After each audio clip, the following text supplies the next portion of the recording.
राज कपूर के असिस्टेंट रहे राहुल रवेल ने फिल्म अर्जुन का एक सीन शूट किया।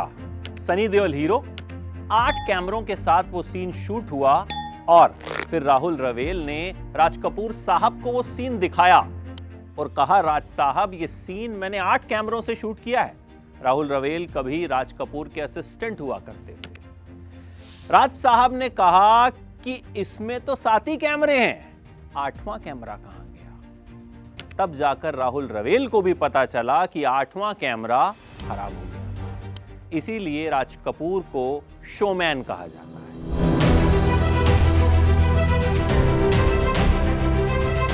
बॉलीवुड में तमाम हीरोज हुए, बादशाह से लेके शहंशाह तक, लेकिन शोमैन सिर्फ एक राज कपूर।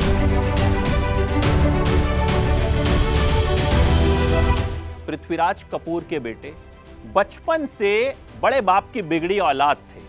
पिता बड़े एक्टर, मुगल आजम में आपने उन्हें शहंशाह अकबर के किरदार में देखा है। बहुत बड़ी बड़ी फिल्में बनाई उन्होंने। 10 साल की उम्र में राज कपूर ने इनकलाब फिल्म में एक छोटा सा रोल किया। उसके बाद बॉम्बे टॉकीज में क्लैपर बॉय का काम किया, जो फिल्मों में शॉट से पहले क्लैप दी जाती है। उस वक्त एक बड़े डायरेक्टर हुआ करते थे, केदार शर्मा।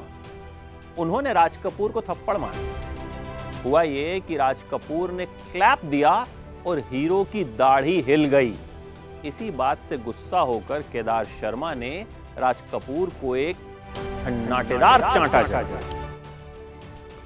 अब राज कपूर को यह लगा कि भाई कुछ तो करना पड़ेगा। पिताजी का दबाव था, पिता बड़े आदमी थे और राज कपूर खुद भी चाहते थे कि कुछ तो करें। अब क्लैपर बॉय बन के तो रह नहीं सकते थे। फैसला किया कि फिल्म बनाएंगे। फिल्म का नाम रखा गया आग।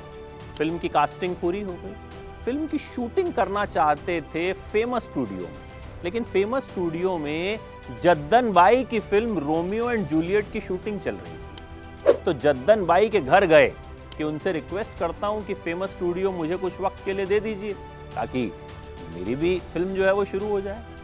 जब दरवाजा खटखटाया तो सामने से एक खूबसूरत लड़की ने दरवाजा खोला। उस लड़की का नाम था नरगिस। उस लड़की से मिलने के बाद राज कपूर की जिंदगी बदल गई।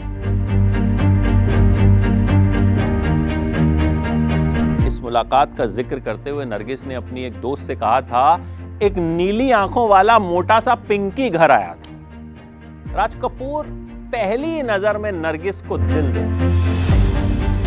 उन्होंने उस मुलाकात के बाद अपनी फिल्म के राइटर से कहा कि इस फिल्म में एक और किरदार ऐड होगा, नरगिस का। फिल्म लिखी जा चुकी थी, लेकिन राज कपूर का दिल नरगिस पे आ गया था। इसलिए फिल्म आग में नरगिस की एंट्री हुई और इसी के साथ आरके स्टूडियोज और राज कपूर की जिंदगी में भी नरगिस की एंट्री हुई। राज कपूर उस वक्त शादीशुदा थे, लेकिन इश्क कहां ये सब देखता है। मोहब्बत परवान चढ़ी। हालात ये हो गए कि नरगिस ने राज कपूर के अलावा किसी और के बैनर के साथ फिल्में करना ही बंद कर दिया। जब आरके बैनर कर्ज में डूबा तो नरगिस ने अपनी चूड़ियां तक बेच दी थी। इस तरह की भी खबरें आई थी। मतलब नरगिस खुद को पूरी तरह से राज कपूर को डिवोट कर चुकी थी, लेकिन राज कपूर तो शादीशुदा थे। नरगिस ने उस वक्त मोरारजी देसाई से मुलाकात की और यह पूछा कि हिंदू धर्म में क्या शादीशुदा आदमी दूसरी शादी कर सकता है? क्या कानून में इस तरह का कोई बदलाव किया जा सकता है? हालांकि वो तो मुमकिन नहीं हो पाया। राज कपूर जब नरगिस से मिले थे, उस वक्त राज कपूर उतने बड़े स्टार नहीं थे, लेकिन धीरे धीरे राज कपूर का सितारा परवान चढ़ा।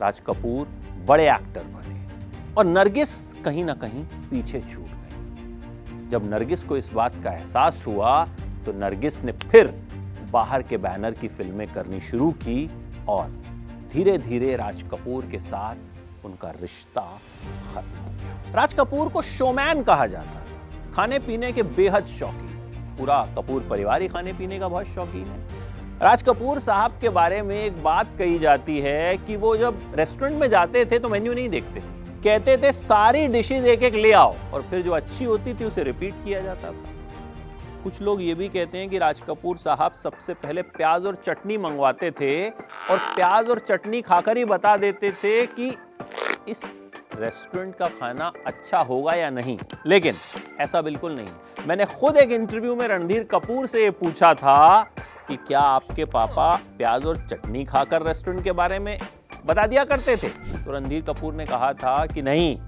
वो तो प्याज और चटनी खाते ही नहीं। राज कपूर साहब ने कई ऐसी फिल्में बनाई जो वक्त से आगे की फिल्में थी, जो प्रोग्रेसिव सोच की फिल्में थी। बोल्ड सीन्स को भी फिल्मों में एक तरह से राज कपूर ही लेकर के आए। मेरा नाम जोकर उनका ड्रीम प्रोजेक्ट था और कहते हैं मेरा नाम जोकर फ्लॉप हो जाने के बाद ही उन्हें तगड़ा झटका लगा। राज कपूर साहब आज हमारे बीच नहीं, लेकिन कपूर परिवार के तमाम एक्टर अपनी शानदार एक्टिंग से बड़े पर्दे को रोशन किए रहते हैं। और आज कपूर जो सिनेमा बना गए, वो सिनेमा सालों साल याद किया जाएगा। जब तक सिनेमा रहेगा तब तक इस शोमैन का जिक्र होता रहेगा।